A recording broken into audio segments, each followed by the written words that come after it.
Assalamualaikum warahmatullahi wabarakatuh. Selamat pagi anak-anak, apa kabarnya? Alhamdulillah ya, kita masih bisa bertemu di pembelajaran bahasa Indonesia hari ini. Nah, sebelum memulai pembelajaran, alangkah baiknya kita membacakan doa terlebih dahulu. Baik, untuk KM silahkan memimpin doa. Amin. Yang masih ingat minggu kemarin kita belajar apa?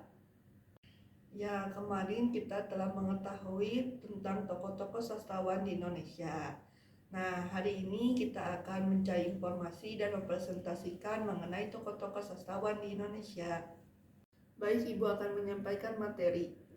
Informasi, pengertian informasi secara etimologis, penafsiran dari informasi berawal dari bahasa Latin, ialah informationem, yang berarti ilham, garis besar ataupun isyarat, dan dapat dihidangkan kepada bermacam wujud.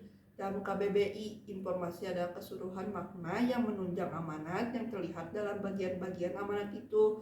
Informasi merupakan sekumpulan informasi atau kenyataan yang diolah dengan metode khusus, sehingga memiliki atau mempunyai maksud untuk penerima dari informasi tersebut. Informasi yang sudah diolah jadi sesuatu yang bermanfaat untuk sang akseptor, artinya bisa membagikan penjelasan ataupun wawasan. Selanjutnya ada fungsi informasi. Fungsi informasi itu ada 7. Yang pertama untuk menambah wawasan baru, yang kedua selaku basis berita, yang ketiga dapat menghilangkan ketidakpastian, keempat untuk alat hiburan, kelima untuk pengaruh halayak, keenam untuk pemasyarakatan kebijakan, ketujuh untuk memadukan pendapat. Selanjutnya ada tipe-tipe informasi. Tipe-tipe informasi ini ada 4. Yang pertama, tipe data bersumber pada sifatnya aktual, rancangan, dan cerita. Yang kedua, tipe data bersumber pada fungsinya. Yang ketiga, tipe data bersumber pada aspek kehidupan. Dan yang terakhir, tipe data bersumber pada posisi peristiwa. Selanjutnya ada cara-cara menemukan informasi valid di internet. Nah, ini tuh ada 4 cara. Yang pertama, mencari artikel dan sumber berita yang dipercaya. Yang kedua, jangan menemukan berita tentang suatu informasi dari satu sumber saja. Yang ketiga, cari tahu penulis yang membuat suatu berita informasi. Yang keempat, jangan mudah percaya dengan suatu berita informasi yang ditulis dalam website pribadi. Selanjutnya, presentasi.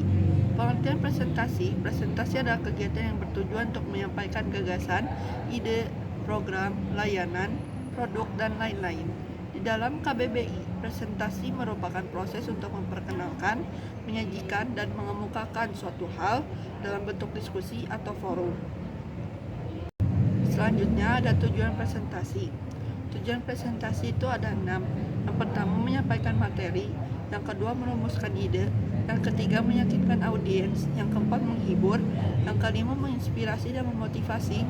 Dan yang terakhir itu promosi. Baik, Ibu beri waktu selama 5 menit untuk mencari informasi di internet mengenai tokoh-tokoh sastrawan di Indonesia. Siapa yang mau presentasikan ke depan? Baik Bu, saya akan membacakan biografinya. Di sini ada Sanusi Pane, yang mana dia adalah seorang sastrawan Indonesia yang digolongkan ke dalam angkatan penjaga baru. Dia banyak menulis puisi, naskah drama, dan kajian sejarah.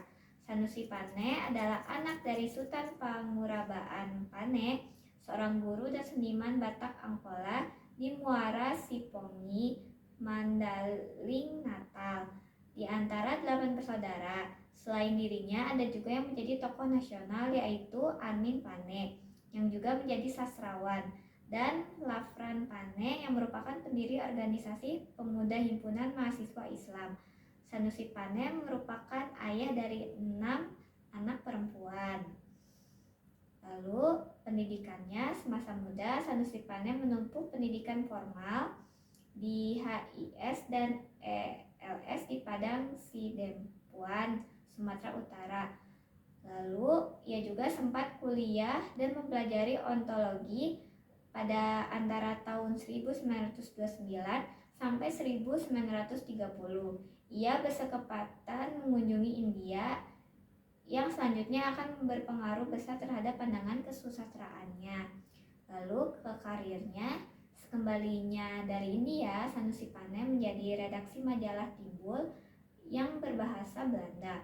Ia mulai menulis berbagai karangan kesusastraan, filsafat, dan politik, sementara tetap mengajar sebagai guru.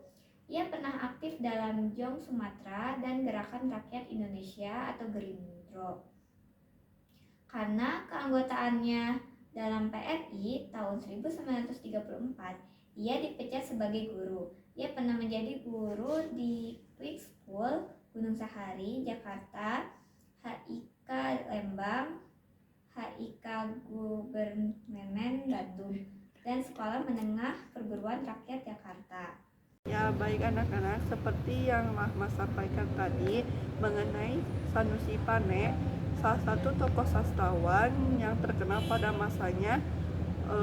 Dalam informasi tersebut terdapat latar belakang pendidikan, karir, dan sebagainya. Baik, Ibu cukupkan materi pembelajaran hari ini. Kita akan melanjutkan materi selanjutnya di minggu depan dalam bab yang sama.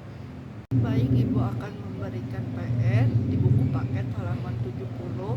Jangan lupa dikerjakan dan akan dikumpulkan di minggu depan. Terus semangat dan sehat selalu. Wassalamualaikum warahmatullahi wabarakatuh.